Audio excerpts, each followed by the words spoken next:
Selamat pagi anak-anakku yang terkasih, siswa kelas 9. Bagaimana kabarnya? Tetap sehat bukan?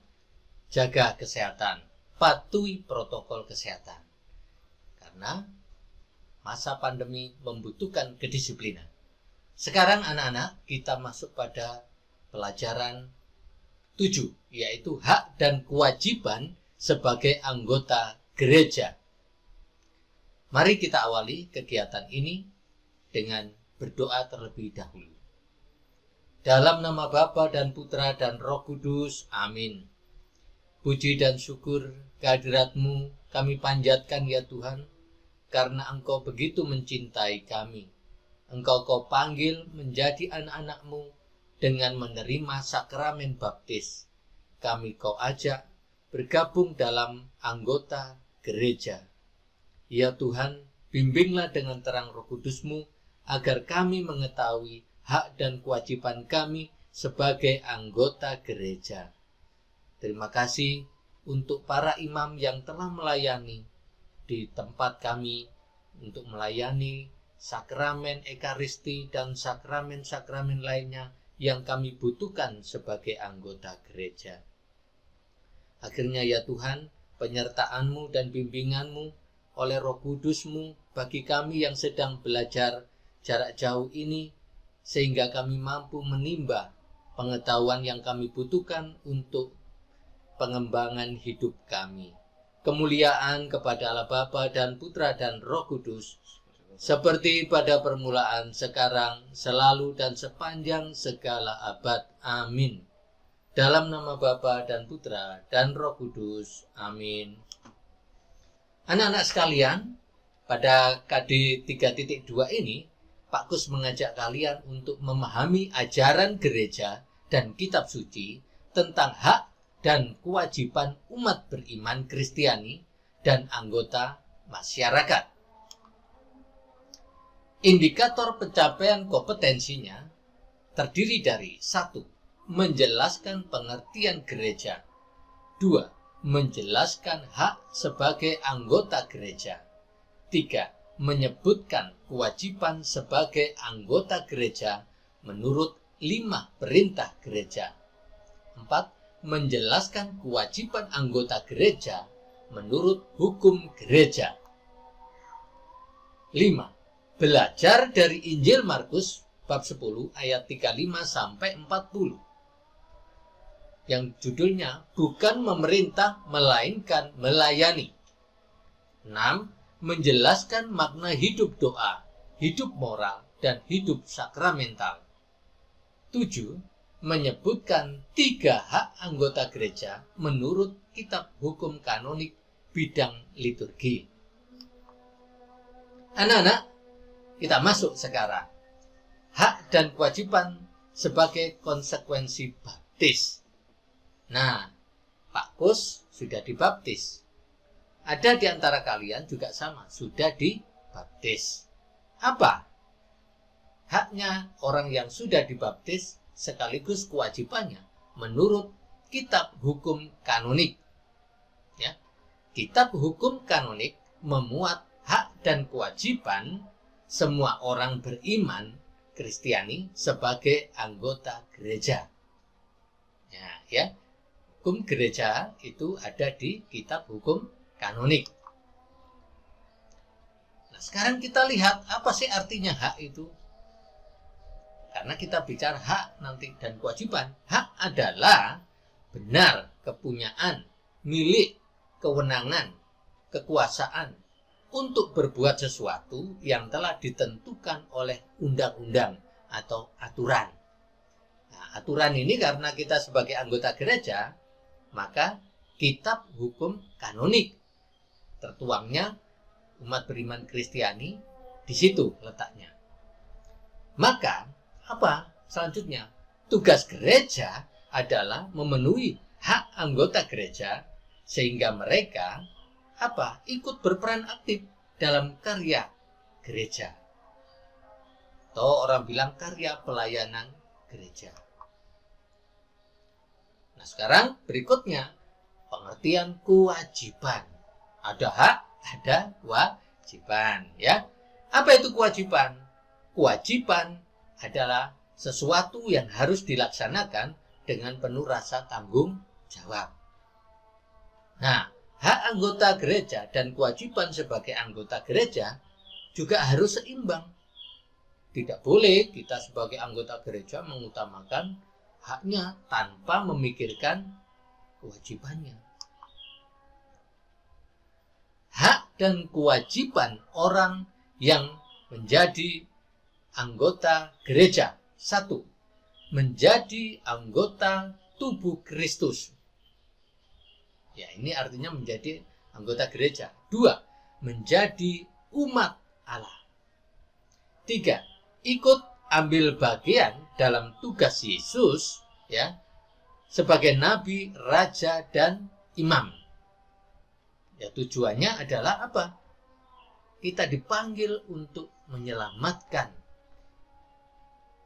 Sesuai dengan apa? Kedudukan kita masing-masing. Ingat, ini baptisan di gereja Katolik.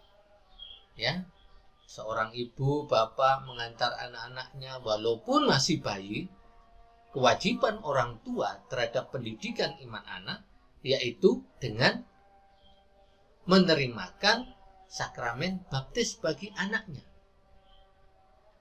di dalam gereja Katolik. Loh, Pak, anak kecil kan belum tahu apa-apa. Iya, anak kecil memang belum tahu. Pak Gus juga dibaptis sejak bayi. Tetapi itulah tanggung jawab orang tua, mendampingi, mengarahkan, menumbuhkan iman anaknya sesuai dengan iman orang tuanya. Pasti di antara kalian juga ada yang dibaptis sejak bayi. Nah, Pak, saya dibaptis waktu SD. Ya enggak apa-apa. Karena baptis itu adalah panggilan Allah sendiri kepada orang yang dipanggil tadi. Jadi tidak bisa dipaksakan. Baptis adalah pintu masuk bagi seseorang untuk bergabung dalam komunitas gereja. Pak, apakah orang yang tidak dibaptis bisa masuk dalam komunitas gereja? Tentu saja tidak boleh. Lalu caranya? Yaitu setelah seseorang itu mengenal Yesus, dia tidak cukup hanya mengenal, tetapi dia juga harus masuk dalam tahap berikutnya, menjadi seorang katekumen. Ya, di situ mendapatkan pelajaran agamanya dulu, baru 1 tahun berikutnya dibaptis. Oh, penting ya Pak ya pelajaran itu? Ya penting, apalagi bukan dari Katolik. Pasti itu ada proses untuk memahami siapa Yesus. Nah, itu ya. Maka melalui pembelajaran agama pada masa katekumen itu orang dikenalkan dan diajari tentang gereja Katolik dan siapa Yesus. Apa yang diperoleh seseorang yang dibaptis? Nah, ternyata orang yang dibaptis itu ada hal-hal yang diperoleh. Yang pertama, mendapat rahmat Allah yang menyucikan dirinya. Nah, orang yang dibaptis itu disucikan, diangkat menjadi anak Allah, mengambil bagian dalam karya Tritunggal, ya, kemudian menjadi anggota gereja seperti tadi sudah kita pelajari tadi. Nah, ada yang namanya kewajiban anggota gereja menurut 5 perintah gereja. Apa itu? Kalau kalian melihat di puji syukur ada itu 5 perintah gereja. Nah, orang Katolik harus tahu ini dan melaksanakan kewajiban ini. Ya, 1. Ikutlah perayaan Ekaristi pada hari Minggu dan hari raya yang diwajibkan, dan jangan melakukan pekerjaan yang dilarang pada hari itu. 2. Mengaku dosa sekurang-kurangnya sekali dalam setahun. Nah, dari dua ini ya dijelaskan sedikit Pak Gus. Jadi perayaan Ekaristi tidak selalu dilaksanakan pada hari Minggu. Di dalam gereja Katolik setiap hari ada perayaan Ekaristi. Ya, perayaan Ekaristi harian, perayaan Ekaristi mingguan. Nah, oleh karena itu kalian pada masa pandemi ini sekalipun tidak datang ke gereja, ke tempat gereja itu, kalian bisa mengikuti misa live streaming ya di rumah. Untuk apa? Menguatkan iman kita. Karena puncak dari sakramen adalah perayaan Ekaristi. Nah, oke ya. Itu sumber kekuatan bagi orang Katolik. Perayaan Ekaristi. Yang kedua apa? Mengaku dosa. Nah, kalian kalau menjelang Paskah dan Natal itu ada persiapan pengakuan dosa dan mengaku dosa. Apa itu artinya? Kita dipersiapkan untuk menyambut Paskah dan Natal. Bapak, apakah bisa mengaku dosa di luar itu? Ya, sangat boleh ya, sangat boleh. Bahkan sangat dianjurkan kita untuk selalu menyucikan diri melalui apa? Penerimaan sakramen tobat. Ya. Kapan itu? Biasanya perayaan tobat itu ya, penerimaannya biasanya oleh romonya di paroki itu hari Sabtu. Ya kalau di gerejanya Pak Gus hari Sabtu pukul 5 umat yang mau mengaku dosa dipersilahkan.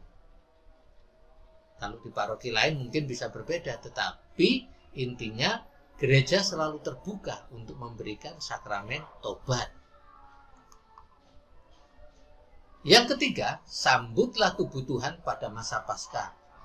Seandainya kamu itu orang yang super sibuk, satu, pada waktu Paskah hukumnya wajib ke gereja. Ya, jadi jangan Paskah justru tidak ke gereja, tidak boleh itu. Ya, oke. 4. Berpuasa dan berpantanglah pada hari raya yang ditentukan.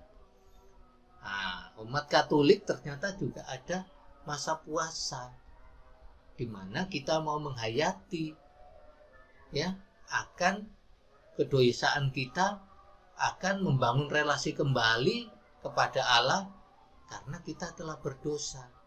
Dan Yesus telah meneladankan tentang berpuasa. Anak-anak yang belum berpuasa itu cobalah berpuasa. Ikuti arahan gereja Katolik. Ya. Lalu yang kelima, bantulah material gereja masing-masing menurut kemampuan. Apa itu maksudnya? Contoh misalnya gerejanya Pak Kus lagi membangun. Sebagai anggota gereja, Pak Kus mempunyai hak sekaligus kewajiban untuk apa? Menyumbang dananya dari penghasilan Pak Kus untuk ikut membangun gereja. Di tempat Pak Kus sudah 1 tahun lebih ini tiap bulan ada uang sumbangan gereja. Ya. Oleh karena itu petugas lingkungan itu bekerja sama dengan umat untuk mengatur, mengelola uang sumbangan gereja dan diserahkan gereja sehingga gereja bisa membangun untuk pelayanan bagi umat kembali ya, sehingga kalau ke gereja itu kita menjadi nyaman karena tempatnya bersih ya. Itu salah satu tujuan kenapa sih kita perlu membantu secara material untuk gereja. Nah, kewajiban anggota gereja menurut hukum gereja. Nah, sekarang menurut hukum gereja. Tadi menurut 5 perintah gereja. Nah, sekarang hukum gereja. 1. Hukum kaum beriman Kristiani terkait kewajiban untuk selalu membina persatuan dengan gereja, juga dengan cara hidup masing-masing. Nah, Pak Kus dan kalian sebagai orang Kristiani wajib membina persatuan dengan gereja Gereja itu tadi apa? Kumpulan orang yang beriman kepada Kristus. Kalau di lingkungan itu ada kelompok lingkungan kecil. Lalu ada yang lebih besar tadi wilayah, lalu paroki. Itu satuan atau kelompok-kelompok di mana orang bisa menyatukan diri sebagai anggota gereja dalam lingkup yang paling dasar, itu lingkungan, wilayah, dan paroki. Nah, ini masing-masing itu dipanggil untuk membina hidup yang rukun, baik dengan sesama umat Kristiani maupun yang masyarakat yang bukan Kristiani. Nah, kita tahu kan, kita hidup di tengah-tengah masyarakat yang majemuk, yang beraneka ragam agama, suku. Ya, umat Kristiani ada di dalamnya. Harus memberi warna yang baik, pengaruh yang baik. Yang kedua, semua orang beriman Kristiani sesuai dengan kondisi khas masing-masing, ya, menjalani hidupnya yang suci, ya. Kemudian apalagi memajukan perkembangan gereja, serta jangan lupa tetap menguduskan yang tidak berkesudahan. Artinya apa? Umat Kristiani dipanggil untuk hidup yang suci, ya, dengan segala peristiwa hidupnya masing-masing, tetap dipanggil hidup yang suci. Maka perayaan Ekaristi, sakramen tobat, itu menjadi sakramen yang sungguh-sungguh menyucikan hidup kita dan tidak pernah berhenti. Selama kita hidup, selama itu kita menjalani hidup yang suci, dan dalam bahasa itu, kanon itu, tidak berkesudahan. Harus berjuang. Karena hidup kita kadang-kadang, maaf, pasang surut. Kadang perilaku kita baik, pada satu saat kita menjadi orang yang tidak baik. Nah, ini situasi-situasi itu akhirnya mempengaruhi keputusan hidup kita. Akhirnya apa yang terjadi? Kita menjadi orang yang, maaf, berdosa. Nah, dengan berdosa tadi, gereja terbuka selalu untuk anak-anaknya kembali ke pangkuan gereja. Dengan apa? Bertobat dan mengikuti perayaan Ekaristi. Yang ketiga, semua orang beriman Kristiani mempunyai kewajiban dan hak berjuang agar warta ilahi keselamatan menjangkau semua orang. Artinya apa? Bahwa kabar keselamatan Allah sebagai Raja, Allah yang mewartakan kabar sukacita, tidak cukup hanya dinikmati oleh orang Kristiani saja. Maka kalau kalian pernah melihat, ya, umat Katolik melakukan bakti sosial kepada masyarakat sekitar. Kalau ada kata masyarakat sekitar, itu bukan umat Kristiani. Tetapi cara-cara itu harus dikomunikasikan dengan pengurus lingkungan dulu, pengurus masyarakat sekitar, supaya tidak terjadi salah paham. Ya, penting kita menjalin relasi yang baik dengan pengurus RT, pengurus RW, kelurahan, kecamatan, kabupaten, ya. Untuk apa? Untuk saling memahami bahwa kita sebagai umat beriman Kristiani juga dipanggil untuk berbuat baik bagi sesamanya. Oke, sesamanya ya tidak tersekat-sekat oleh agama, suku, dan ras. Sesama ya semua ciptaan Allah. Yang keempat, kaum beriman Kristiani terikat kewajiban untuk membantu memenuhi kebutuhan gereja agar tersedia baginya apa yang perlu untuk ibadat ilahi, karya kerasulan, serta amal dan nafkah yang wajar bagi para pelayan rohani. Nah, ini tadi masih saling berhubungan. Jadi sebagai anggota gereja, ya, dipanggil untuk juga terlibat aktif di sini, membantu sesama. Karena apa? Karena apa yang dialami oleh saudara kita punya tanggung jawab. Dengan cara apa? Nah, dengan cara misalnya kolekte, ya, sumbangan, donatur, menjadi donatur. Dari apa? Ya dari penghasilannya sendiri. Juga tidak boleh misalnya dari hasil korupsi, ya, lalu disumbangkan. Ya jangan, itu menyalahi aturan gereja. Jadi maksudnya di sini kita memberikan bantuan betul-betul murni dari pendapatan atau penghasilan sendiri, bukan dari hasil kejahatan.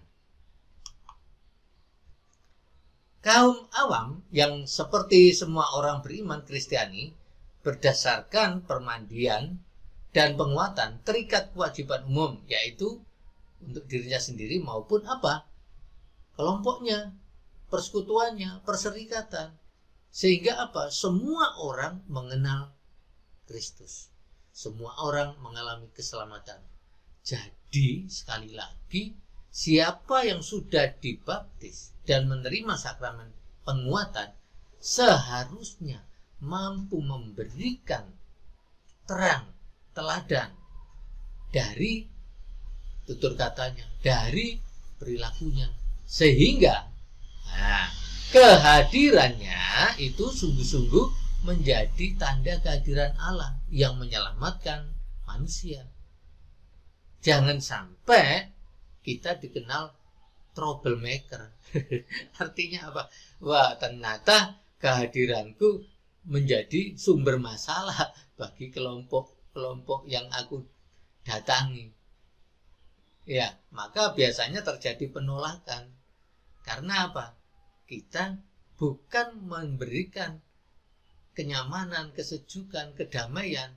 Justru kehadiran kita menjadi hal yang mempunyai pengaruh buruk bagi perkumpulan, paguyuban, dan lain sebagainya itu.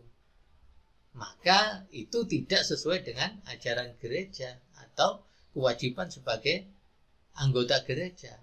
Jika kita sungguh anggota gereja, maka sikap kita harus menunjukkan kebaikan-kebaikan bagi sesama.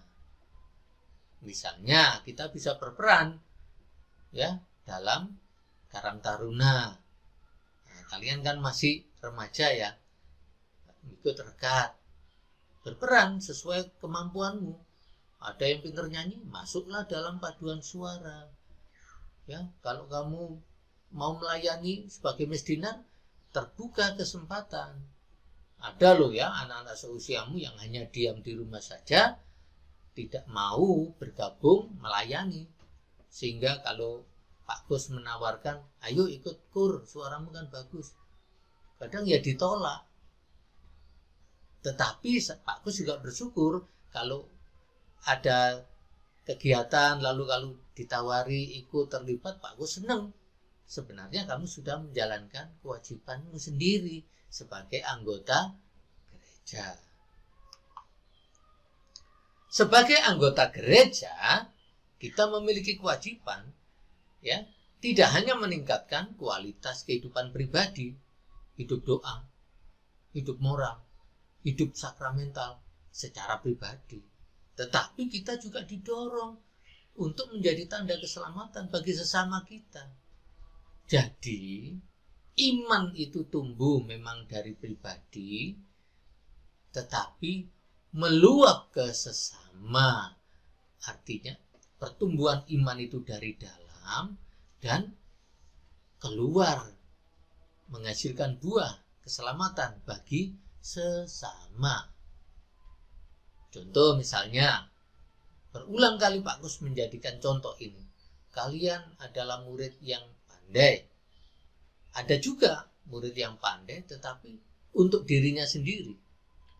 Tapi yang dimaksudkan kita melaksanakan kewajiban sebagai anggota gereja adalah kita memiliki kemampuan dan mampu berelasi, berbagi dengan sesama. Sehingga saudara-saudara, teman-teman kita yang mengalami kesulitan, dengan kehadiranmu mendapat pencerahan.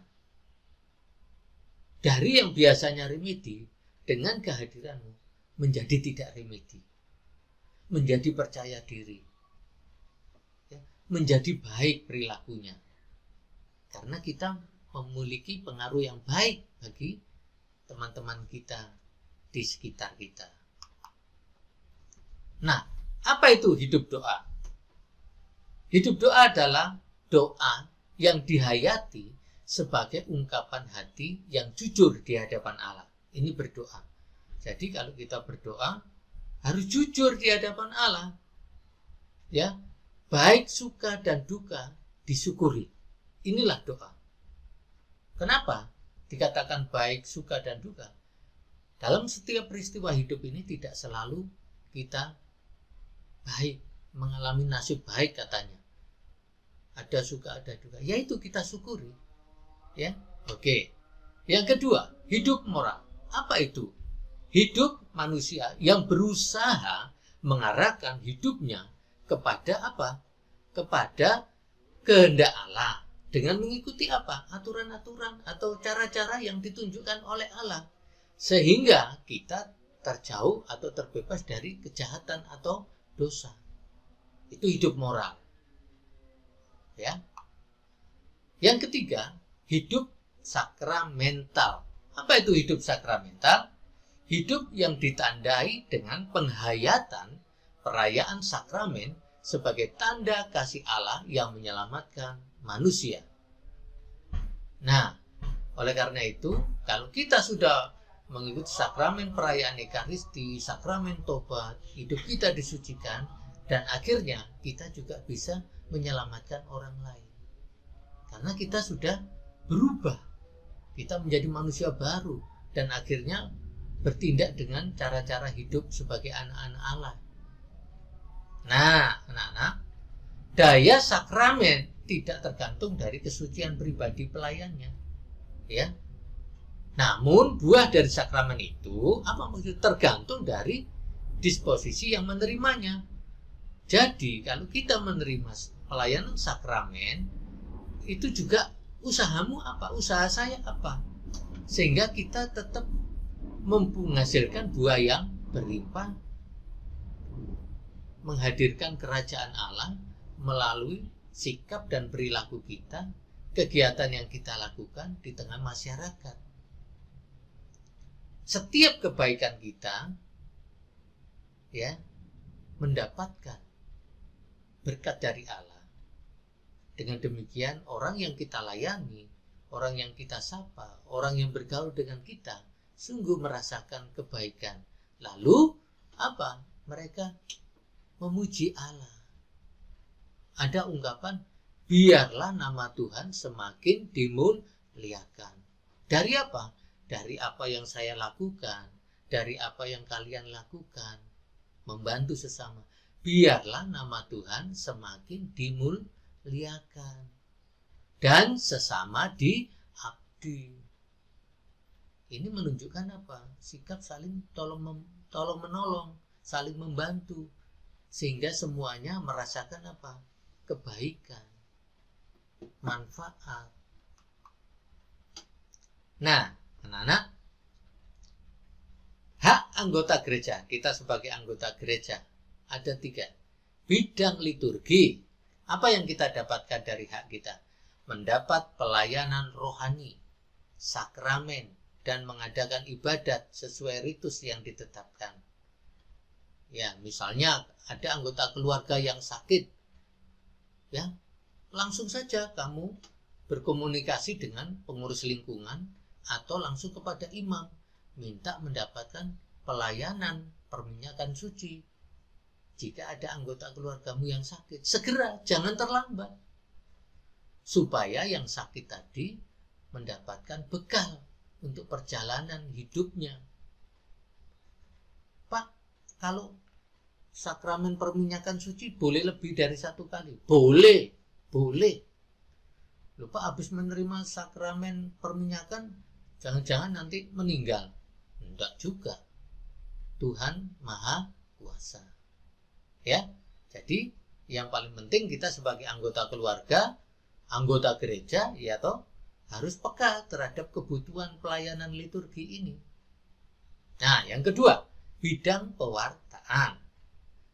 Ikut serta dalam pewartaan Injil dan mendapatkan pendidikan Katolik. Misalnya, ya, kalian seperti saat ini sekolah di sekolah Katolik.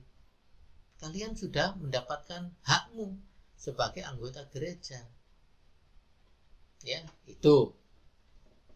Yang ketiga, dalam kebebasan, hak untuk berserikat dan hak untuk memilih status kehidupan. Nah, ini gereja. Kalian punya hak untuk menentukan hidupmu, masa depanmu. Di dalam gereja juga itu bagian dari hak anggota gereja.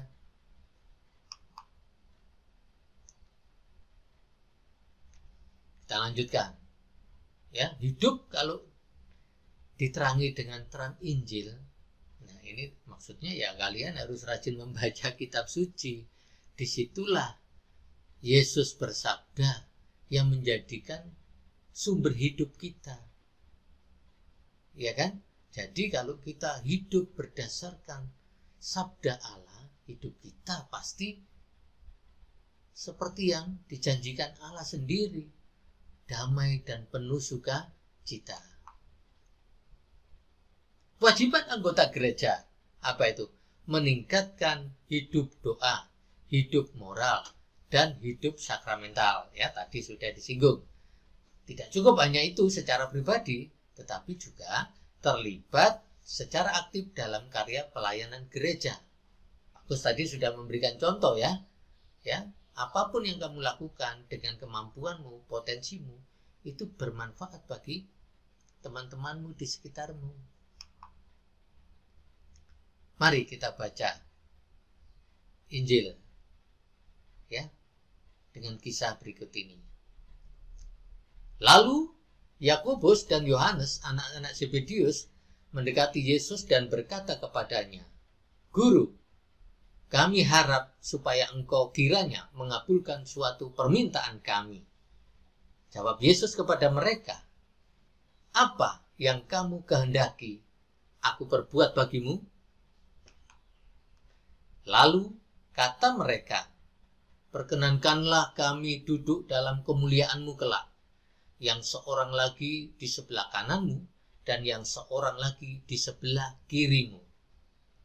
Tetapi kata Yesus kepada mereka, "Kamu tidak tahu apa yang kamu minta. Dapatkah kamu meminum cawan yang harus kuminum dan dibaptis dengan baptisan yang harus kuterima?" Jawab mereka, "Kami dapat." Yesus berkata kepada mereka, "Memang kamu dapat.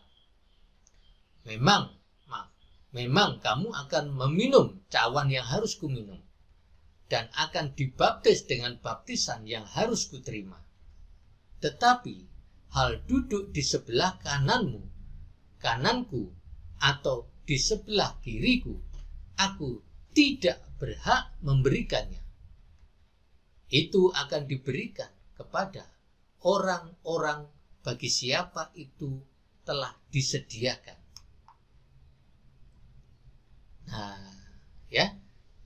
Jadi kaitannya dengan bacaan Injil hari ini yang kita baca, Yesus mau menekankan bahwa hati-hati, jangan pamrih. Nih, ya. Di situ dikatakan Yohanes dan Yakobus merasa telah berkorban.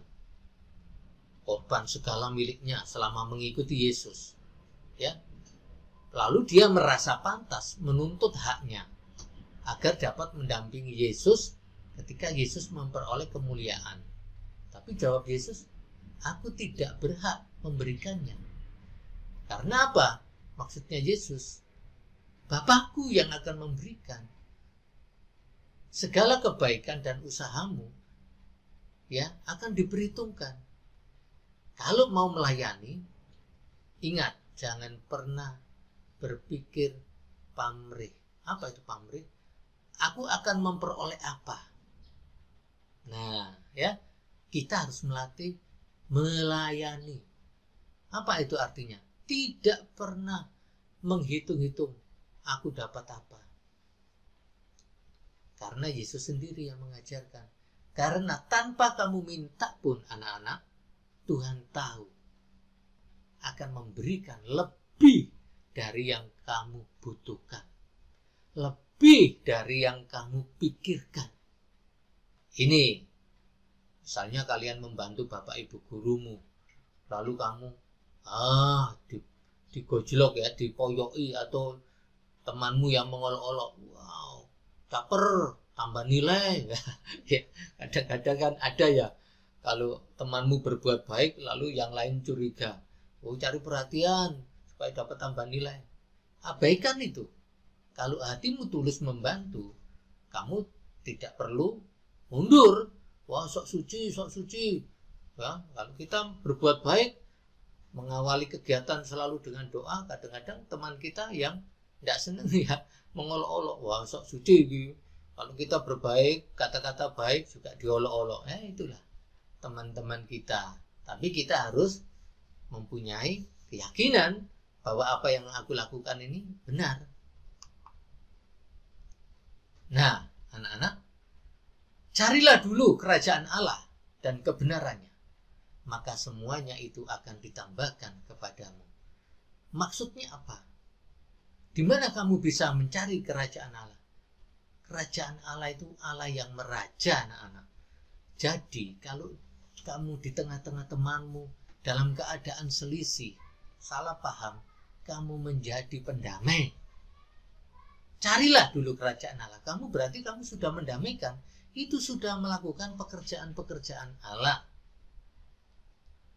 Ada temanmu yang hidupnya kelihatannya enak, mewah, sementara kamu kok koyok ngene ae. Kamu telah melakukan bahwa dengan perjuangan itu aku mendapatkan kebahagiaan. Banyak loh orang yang kelihatannya hidupnya mewah, enak-enak, berakhir di penjara. Kan enggak enak ya. Enggak berbuah manis itu namanya. Oke ya, anak-anak. Menjadi murid Yesus menuntut perubahan hati secara mendasar. Metanoia, pertobatan. Ya. Dengan meninggalkan segala miliknya, itu simbolnya. Seperti orang muda yang mau mengikuti Yesus, aku sudah melakukan apa yang kau perintahkan, Yesus. Kalau begitu, jualah harta milikmu. Orang muda itu menjadi takut. Ya, menjadi tidak berani mengikuti Yesus karena takut kehilangan miliknya. Berikutnya, menjadi murid Yesus menuntut apa? Ikut serta dalam tugas pelayanannya. Mencintai sesama tanpa syarat. Nah, contoh-contohnya ya seperti itu yang diulang Pak Kus. Misdinar, paduan suara, ya, melayani anggota keluarga, jika kami sebagai kakak, sebagai adik, ya, itu kerjasama. Nah, seluruh rangkaian sudah dijelaskan oleh Pak Kus dan tiba saatnya penugasan. Yang pertama, jelaskan pengertian gereja.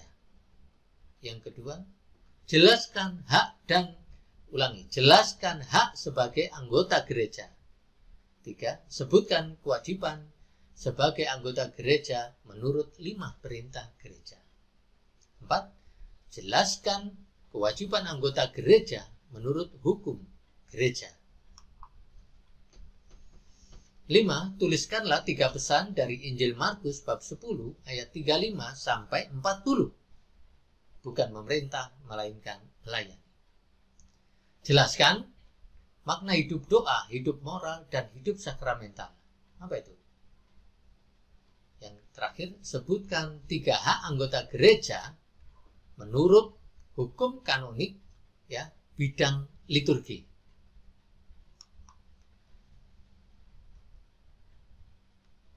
Nah, anak-anak, sebagai penutup, Tuhan memberkati setiap niat baik kita untuk bertumbuh dalam iman. Mari kita wujudkan iman kita di tengah-tengah gereja dan masyarakat. Kita berdoa dulu ya sebelum mengakhiri. Dalam nama Bapa, Putra, dan Roh Kudus. Amin. Tuhan, kami mengucap syukur atas pendampingan-Mu, penyertaan-Mu dalam pembelajaran jarak jauh pada hari ini. Semoga kami sebagai anggota gereja sungguh-sungguh mau bertanggung jawab terhadap iman kami, melaksanakan hak dan sekaligus kewajiban kami, sehingga kami dapat hidup berdamai dengan sesama kami. Semoga dengan kemampuan yang kami miliki, kami boleh berbagi, dan biarlah nama-Mu semakin dimuliakan, kini dan sepanjang segala masa. Amin. Tuhan beserta kita, sekarang dan selama-lamanya. Amin. Dalam nama Bapa dan Putra dan Roh Kudus. Amin. Sampai jumpa anak-anak.